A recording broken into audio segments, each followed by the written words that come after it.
Heal feel ये एक pharmaceutical company है। इस बात को मैं आज थोड़ी ज्यादा डिफाइन करूंगा क्योंकि ये करने की जरूरत पड़ गई है मार्केट के अंदर में। अगर आप सोशल मीडिया पे हैं या न्यूज़ वगैरह देख रहे हैं तो आपको ये जानकारी मिल ही चुकी होगी कि नेटवर्क मार्केटिंग के दुश्मन खड़े होने शुरू हो गए हैं।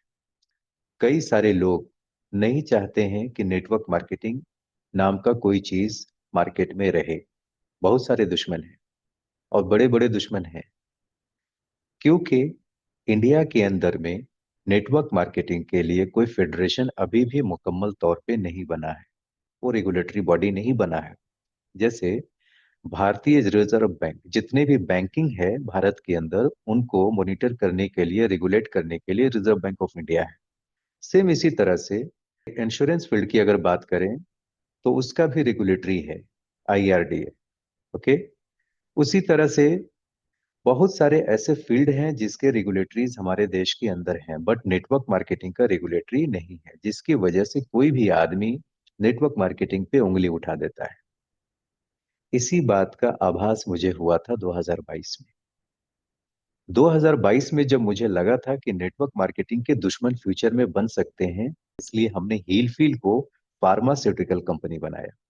अगर फार्मास्यूटिकल कंपनी तरीके से काम कर रही है तो 100 साल, 200 साल, 500 साल का हिस्ट्री बना सकता है, जो कि पीछे लोगों ने 150-200 साल का बनाया है। तो फार्मास्यूटिकल कंपनियां बहुत ही मजबूत होती हैं और हील फील जो है ये एक फार्मास्यूटिकल कंपनी है। अब हम न्यूट्रासिटिकल इंडस्ट्री के अंदर बहुत सारे ऐसे न्यूट्रिशन प्रोडक्ट को, फूड सप्लीमेंट प्रोडक्ट को लाकर रेफरल कॉन्सेप्ट के माध्यम से ओपन अपॉर्चुनिटी ला सकते हैं। ये बात मुझे समझ में आई। तो सबसे बड़ी बात क्या है कि लीगलाइज्ड के मामले में हम फार्मास्यूटिकल कंपनी है और ओपन अपॉर्चुनिटी न्यूट्रासिटिकल फील्ड के अंदर आप लोगों को ये हम दे पाए हैं। आप मुझे बता दीजिए कौन सी ऐसी कंपनी है भारत के अंदर जो फार्मास्यूटिकल कंपनी है और रेफरल कॉन्सेप्ट के जरिए काम कर रही है। नो कंपनी, नो वन, कोई कंपनी नहीं है सिवाय हीलफील के। तो आप सब लोग एक ऐसी अपॉर्चुनिटी के साथ काम कर रहे हैं जहां पे कोई भी आपके ऊपर में कोई ऑब्जेक्शन नहीं डाल सकता है। ये बात मैंने क्लियर अभी इसीलिए करना जरूरी समझा क्योंकि मार्केट का स्थिति थोड़ा ठीक नहीं है। बाजार में, फील्ड के अंदर में नेटवर्क मार्केटिंग को लेकर के लोगों का मिजाज बहुत अलग है। और आप एक फार्मा इंडस्ट्री के अंदर काम कर रहे हैं तो आपको उस लेवल से सोचना पड़ेगा। ठीक है। और हमने इस कंपनी को 2022 में झारखंड से शुरुआत किया। और जब देखा कि नेट्रा के अंदर में कई सारे प्रोडक्ट्स आ गए हैं, अच्छे अच्छे प्रोडक्ट आ गए हैं जिसके लिए डॉक्टरों का रिकमेंडेशन जरूरी नहीं होता है। जैसे जूस पीने के लिए आपको डॉक्टर से सलाह लेने की जरूरत नहीं है, कभी भी आप पी सकते हैं। विटामिन खाने के लिए सलाह लेने की जरूरत नहीं है, आप खा सकते हैं। सेम इसी तरह से हमने न्यूट्रासिटिकल प्रोडक्ट तैयार किया और इस प्रोडक्ट को इस्तेमाल करने के लिए किसी भी डॉक्टर से परमिशन लेने की जरूरत नहीं है। ये अपनी मर्जी से आप यूज कर सकते हैं अपने सेहत के बचाव करने के लिए। कई तरह से जो बीमारियां हमारे सेहत को जकड़ती हैं उनसे बचाव करने के लिए। तो इस प्रोग्राम को हमने 5 जनवरी 2024 को लागू किया रेफरल प्रोग्राम के नाम से। और ये रेफरल प्रोग्राम का ही देन है कि हम सब लोग आज इतने सारी संख्या में इस जूम वेबिनार में बैठे हुए हैं अलग अलग क्षेत्रों से। और सबके मन में एक उम्मीद है कि मुझे पैसे कमाने हैं, अपनी जिंदगी को संवारना है, इस नियत से इस सिस्टम के साथ जुड़े हुए हैं। अगर मैं सही हूं तो ये सही है ना? यही तो है कि आप सब लोग यहाँ पे जो हैं चाहते हैं कि स्वास्थ्य भी ठीक रहे और आर्थिक स्थिति भी सुधर जाए। सभी का एक ही मंशा है। अब आइए माय डियर फ्रेंड, आप लोगों को बताना चाहूंगा यहाँ पे हीलफिल फार्मा एक फार्मास्यूटिकल कंपनी है। इसका प्रमाण क्या है? फार्मा लिख तो दिया हमने लेकिन इसका प्रमाण भी तो होना चाहिए, प्रूफ भी तो होना चाहिए। सबसे पहली बात कि हीलफिल एक हेल्थ केयर कंपनी है। Health care company health care products के ऊपर काम करती है और ये फार्मास्यूटिकल अपने आप को बोलती है। तो फार्मास्यूटिकल का प्रमाण क्या है? एक बहुत बड़ा लाइसेंस होता है। आइए दिखाता हूँ। ये मिनिस्ट्री ऑफ कॉरपोरेट अफेयर्स जो भारत में कंपनियां बनाने का काम करती है।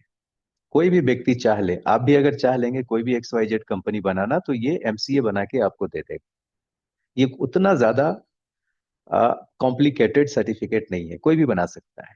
इसी वजह से आज बहुत सारी कंपनियां अपने आप को डेली कोई कुछ कोई कुछ कोई कुछ बेचने के नाम पर बनती है और बंद भी हो जाती है। दूसरा जो बड़ा सर्टिफिकेट है, ये भी देखिए गवर्नमेंट ऑफ इंडिया के द्वारा दिया गया है। मिनिस्ट्री ऑफ कॉमर्स इंडस्ट्री ये देता है। और ये मिनिस्ट्री ऑफ कॉमर्स इंडस्ट्री जो है department of promotion industry and internal T, मतलब स्टार्टअप इंडिया। और ये एक रिकॉग्निशन है जो हिलफिल फार्मा को इसलिए मिला क्योंकि हमने अपना जो ब्लूप्रिंट पेश किया था, गवर्नमेंट को सबमिट किया था, तो उसमें साफ साफ लिखा हुआ था कि हम बेरोजगारी दर को कम करने में सहयोग कर सकते हैं और लोगों को रोजगार का अवसर दे सकते हैं। तब जाकर ये स्टार्टअप इंडिया से हमें रिकॉग्नाइज किया गया। और जब हमने मुहिम छेड़ा कि मैं जो लोगों को स्वास्थ्य के प्रति जागरूक करूंगा, अवेयर करूंगा, तो अवेयरनेस करने के लिए परमिशन लेना पड़ता है और ये डब्ल्यूएचओ से मिलता है परमिशन। तो हिलफिल फार्मा ने ये भी सर्टिफिकेशन ले रखा है। अब रही बात भारत के अंदर में, जब भी हम सेवा दें या सामान बेचें, दो ही चीजें तो बिकती हैं भारत में, या तो सर्विस बिकती है या सामान बिकता है। ये दोनों चीजें अगर आप बेच रहे हैं तो उसके बिक्री पे सरकार को टैक्स चाहिए होता है, और जीएसटी के बगैर कोई भी बिजनेस लीगल नहीं माना जाता है। तो जीएसटी भी हमारे पास है जो अप टू डेट है, हर महीने अप टू डेट रहता है, और लाखों रुपए हम जीएसटी भर चुके हैं और हर महीने हम भरते रहते हैं। तो यहाँ पर आप देख सकते हैं। और एक बड़ा सर्टिफिकेट और होता है, इंपोर्टर एक्सपोर्टर कोड। हम चूंकि जो प्रोडक्ट तैयार करके आप लोगों को दे रहे हैं, ये अपने आप में इतना पावरफुल प्रोडक्ट है जो कम कीमत में अच्छी क्वालिटी का हम दे पा रहे हैं। इसके पीछे वजह यह है कि विदेश से, अलग अलग देशों से हम पावरफुल इंग्रेडिएंट्स को इंपोर्ट कराते हैं, भारत में मंगाते हैं, और भारत से भी कुछ इंग्रेडिएंट्स को मिक्सअप करके आर&डी करा के उस प्रोडक्ट को तैयार करके आपको देते हैं। और जब वही प्रोडक्ट बन के तैयार होता है मेड इन इंडिया के नाम से, भारत के अंदर बना हुआ प्रोडक्ट, तो उस प्रोडक्ट को हम विदेश में सप्लाई भी करते हैं, एक्सपोर्ट करते हैं, इंपोर्ट एंड एक्सपोर्ट। तो ये इंपोर्ट एक्सपोर्ट लाइसेंस भी हमारे पास है। अब रही बात, भारत में जब हम काम करते हैं तो हर एक कंपनी के अंदर इंडिविजुअल्स होते हैं, डायरेक्टर होते हैं ना। कंपनी तो अपने आप नहीं ना बन जाएगी, उसके लिए कोई ना कोई तो ऑपरेटर होगा, कोई डायरेक्टर होगा। तो उस डायरेक्टर के डॉक्यूमेंट्स के ऊपर में असाइन किया हुआ एक लाइसेंस होता है जो उद्यम रजिस्ट्रेशन सर्टिफिकेट कहा जाता है, जो वो भी हमारे पास है।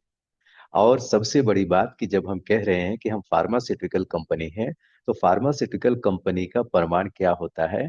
एक ड्रग लाइसेंस, ये सबसे बड़ा लाइसेंस है। हम जिस भी स्टेट में जाएंगे उस स्टेट से हमको ड्रग लाइसेंस लेना पड़ेगा।